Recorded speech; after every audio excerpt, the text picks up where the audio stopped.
Movie की शुरुआत में हम देखते हैं साल 1952 के रोमानिया में सेंट कार्था मोनास्ट्री में रहने वाले दो नन जब एक टनल में घुसकर एक बहुत पुराने क्रिश्चियन रेलिक को ढूंढकर निकालने जाते हैं तो वहाँ एक अनदेखा इविल फोर्स उन पर हमला कर देता है। सिस्टर विक्टोरिया एक नन जैसी दिखने वाली उस डीमन से बचकर खुद को फांसी लगा लेती है और बाद में उनकी लाश फ्रेंची को मिलता है जो एक गांव वाला है और वह मोनास्ट्री में सप्लाईज ले जाता था। जब वेटिकन को इस घटना के बारे में पता चलता है तो वो रोम से फादर बर्ग को बुलाते हैं और उनसे कहते हैं सिस्टर आयरन जिन्होंने अभी भी अपने नन होने की शपथ नहीं ली थी उन्हें लेकर रोमानिया जाए और इस घटना की छानबीन करे। सिस्टर आयरन स्कूल में जब बच्चों को रिलीजन और साइंस के बीच जो संबंध है उसके बारे में पढ़ा रही थी तो मदर सुपीरियर आकर उन्हें रोकती है और कहती है फादर बर्ग उन्हें अपने साथ रोमानिया के लिए ले जाने आए हैं। वो दोनों रोमानिया पहुंचने के बाद फ्रेंची से मिलते हैं जो उन्हें एबे तक ले जाता है। वो लोग विक्टोरिया की लाश में से एक चाबी बरामद करते हैं। एबी के अंदर जाकर वो लोग एबिस से मिलते हैं जो उन्हें कहती है कि नन्स रात को बात नहीं करती और अगर वो कल वापस आते हैं तो वो लोग एबी के साथ वाले कन्वेंट में रह सकते हैं। गांव में वापस लौटते वक्त फ्रेंची पर एक डीमन हमला कर देता है मगर वो बच निकलता है।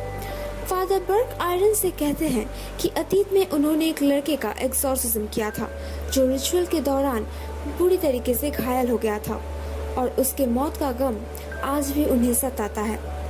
आयरन उनसे कहती है कि जब वो एक छोटी बच्ची थी तो उन्हें विजन्स आते थे और हर एक विजन के अंत में उन्हें मदर मैरी रास्ता दिखाती हुई मिलती थी जिस वजह से चर्च ने उन पर इंटरेस्ट दिखाया। उस दिन रात को जब फादर बर्ग को वो डीमन जिंदा दफन कर देता है तो आयरन उन्हें बचा लेती है। अगले दिन आयरीन और फादर बर्ग उस एबी में वापस आते हैं मगर सिर्फ आयरन अंदर जा सकती है क्योंकि वहाँ पुरुषों का आना वर्जित है। वहाँ आयरन दूसरे नन से मिलती है जहाँ से उसे पता चलता है कि वो लोग रात दिन बारी बारी प्रार्थना कर रहे हैं उस डीमन को दूर रखने के लिए। सिस्टर ओआना आयरन को उस एबी का इतिहास बताती है। ये दरअसल मिडिल एजेस में बनाई गई एक ड्यूक का कासल था जिन्हें ऑकल्टिज्म में बहुत इंटरेस्ट था। उस ड्यूक ने ही उस डीमन को कैटाकॉम्ब्स की एक दरार में से अपने कासल के अंदर लाया था मगर उन्हें क्रिश्चियन नाइट्स ने मार डाला था और उस दरार को जीसस के खून से भरी हुई एक शीशी से बंद कर दिया था। लेकिन वर्ल्ड वॉर 2 के दौरान जो बॉम्बिंग हुई थी उस वजह से वो दरार फिर से खुल गया था और वहीं से वो डीमन बाहर निकल आया है। फादर बर्ग को पता चलता है कि इस डीमन का नाम है वालक और ये भी पता चलता है कि एबिस बहुत पहले ही मर चुकी है।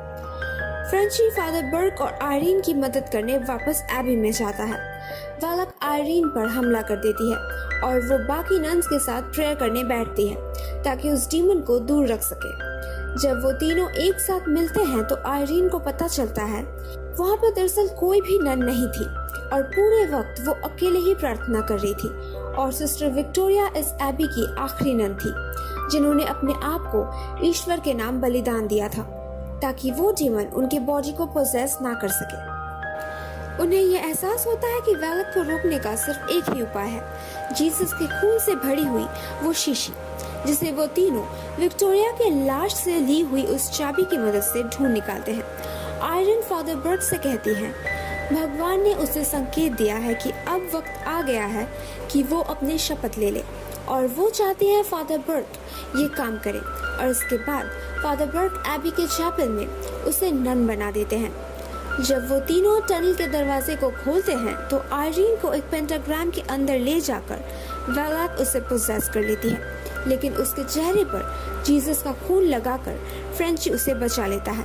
डैनियल की आत्मा वो लड़का जिसे फादर बर्ग एक्सॉर्सिज्म के दौरान बचा नहीं सके थे फादर बर्ग को बुरी तरीके से घायल कर देता है और एक पानी से भरी हुई कमरे में वालक आयरीन को डुबो कर मारने की कोशिश करती है। आयरीन उस डीमन के चेहरे पर जीसस का ब्लड लगा देती है और उसे वहां से बैनिश करके उस दरार को सील कर देती है। फ्रेंची आयरीन के पास जाता है और उससे कहता है कि उसका असली नाम दरअसल मॉरिस है।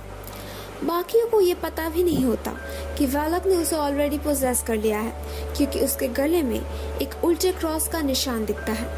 इस घटना के 20 साल बाद वेकफील्ड मैसाचुसेट्स के एक यूनिवर्सिटी सेमिनार में कैरोलिन पेरन एड और लॉरेन वॉरेन को देखती है, जहां पर वो मॉरिस के एक्सॉर्सिज्म की फुटेज दिखा रहे होते हैं। इस एक्सॉर्सिज्म के दौरान मॉरिस लॉरेन को अचानक पकड़ लेता है और लॉरेन को एड के मौत की विजन्स आती हैं, जहां से उनकी अगली इन्वेस्टिगेशन की शुरुआत होती है।